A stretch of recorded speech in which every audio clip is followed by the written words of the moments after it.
Hello friends, welcome to my channel.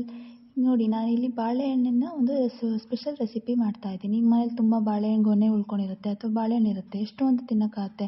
So ಅದರಿಂದ ಈ ಥರ ರೆಸಿಪಿನ ಮಾಡಬಹುದು. ಇಲ್ಲಿ ನೋಡಿ, ಬಾಳೆಹಣ್ಣನ್ನು ಸಿಪ್ಪೆ ಬಿಡಿಸ್ಕೊಂಡು ಸಣ್ಣಕ್ಕೆ ಹೆಚ್ಚಿಟ್ಕೋತೀನಿ. ಇದು ಸಣ್ಣ ಹಿಡಿನೂ ಹೆಚ್ಚಿಟ್ಕೋಬೋದು. ಅರ್ಧ ಪೀಸ್ ಮಾಡಿಕೊಂಡು ಅದನ್ನು ಮಿಕ್ಸಿಗೆ ಹಾಕಿ ಮಿಕ್ಸ್ ಮಾಡಿಕೊಂಡು, ಈಗ ಮಾಮೂಲಿ ದೋಸೆ ಹಿಟ್ಟು ಮಾಡ್ತೀವಲ್ವ, ಅದಕ್ಕೆ ಅಕ್ಕಿ ಉದ್ದಿನಬೇಳೆ ದೋಸೆ ಹಿಟ್ಟಿಗೆ ನಾನು ಈ ಥರ ಬಾಳೆಹಣ್ಣು ರುಬ್ಕೊಂಡು ಮಿಕ್ಸ್ ಮಾಡ್ಕೊಂಡಿದ್ದೀನಿ. ಇದನ್ನು ಬೆಳಗ್ಗೆ ರುಬ್ಕೊಂಡಿದ್ದೀನಿ, ರಾತ್ರಿನೇ ರುಬ್ಬಿಟ್ಟಿಲ್ಲ.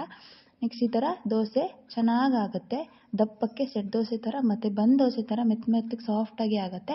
ಇದಕ್ಕೆ ಬೆಲ್ಲ ಬೇಕಾದರೆ ಹಾಕೋಬೋದು ರುಬ್ಬೇಕಾದ್ರೆ ಬಾಳೆಹಣ್ಣು ಜೊತೆ. ತುಂಬ ಸ್ವೀಟ್ ಆಗುತ್ತೆ ಅನ್ನೋ ಕಾರಣಕ್ಕೆ ನಾನು ಹಾಕಿಲ್ಲ, ಬೇಕಾದರೆ ಬೆಲ್ಲನೂ ಹಾಕೋಬೋದು ಸ್ವೀಟ್ ಇಷ್ಟಪಡೋರು. ನೋಡಿ, ಇಲ್ಲಿ ಎಷ್ಟು ಚೆನ್ನಾಗಾಗುತ್ತೆ, ಸಾಫ್ಟಾಗಿ, ಮಕ್ಕಳಿಗೂ ತುಂಬ ಇಷ್ಟ ಆಗುತ್ತೆ. ಬಾಳೆಹಣ್ಣು ತಿಂದಂಗೂ ಆಗುತ್ತೆ, ಹಾಗೆ ಮತ್ತು ಸ್ವೀಟಾಗೂ ಇರುತ್ತೆ, ಮೆತ್ತಗೆ ಸಾಫ್ಟಾಗೂ ಕೂಡ ದೋಸೆ ಬರುತ್ತೆ. ಇದಕ್ಕೆ ನಾನು ಜೊತೆಗೆ ಆಲೂ ಬಾಜಿನೂ ಕೂಡ ಮಾಡಿದ್ದೀನಿ, ಜೊತೆಗೆ ಬಾಳೆಹಣ್ಣು ರಸಾಯನ ಕೂಡ ಮಾಡಿದ್ದೀನಿ. ಬಾಳೆಹಣ್ಣು ತುಂಬ ಇದ್ದಾಗ ರಸಾಯನ ಕೂಡ ಮಾಡ್ಕೋಬೋದು. ಖಾರ ತಿನ್ನಲ್ಲ ಅನ್ನೋರು ಸ್ವೀಟಿಗೆ ಮಾಡ್ಕೋಬೋದು. ಬಾಳೆಹಣ್ಣು ರಸಾಯನಕ್ಕೂ ಅಷ್ಟೇ ಕಾಯಿ, ಬಾಳೆಹಣ್ಣು ಮತ್ತು ಬೆಲ್ಲ ಹಾಕಿ ಮಿಕ್ಸ್ ಮಾಡಿಕೊಂಡು ರಸಾಯನ ಮಾಡ್ಕೊಂಡಿದ್ದೀನಿ. ಇದಕ್ಕೂ ಚೆನ್ನಾಗಿರುತ್ತೆ, ತುಂಬ ರುಚಿಯಾಗಿರುತ್ತೆ. ಬಾಜಿ ಮತ್ತು ರಸಾಯನಕ್ಕೂ ಇದು ಚೆನ್ನಾಗಿರುತ್ತೆ. Thank you.